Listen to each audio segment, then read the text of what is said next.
Mengenal sosok Arawinda Kirana, artis pendatang baru dengan segudang prestasi. Sri Arawinda Kirana Rustandi atau yang dikenal sebagai Arawinda Kirana lahir di Jakarta pada 27 September 2001. Gadis 21 tahun ini memiliki nama panggilan yaitu Ara. Kirana memulai karir di dunia hiburan dengan menjadi figuran di film Gali dan Ratna. Namun, ia baru mendapatkan peran pendukung di film Quarantine Tale sebagai Adin. Dari film itulah yang membuat Arawinda Kirana mulai dilirik dan diperhitungkan di dunia seni peran.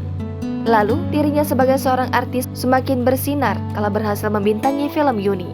Berkat perannya di film Yuni tersebut, Arawinda Kirana menyambut sejumlah penghargaan dari Festival Film Indonesia 2021 dan ASEAN World Film Festival 2021.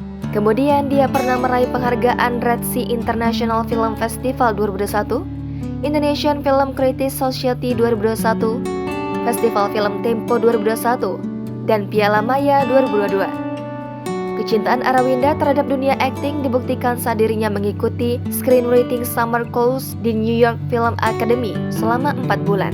Dilansir dari tribuntrends.com, bakat aktingnya tersebut telah ia miliki sejak kecil, di mana Arawinda Kirana dulunya pernah mengikuti kelas tari dan teater. Tak hanya berbakat di dunia akting, Arawinda Kirana juga memiliki suara yang merdu.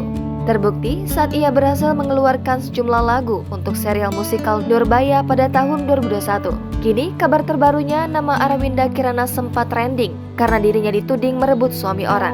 Namun, hal itu dibantah dan sudah diklarifikasi oleh agensinya melalui akun Instagram @kita.entertainment.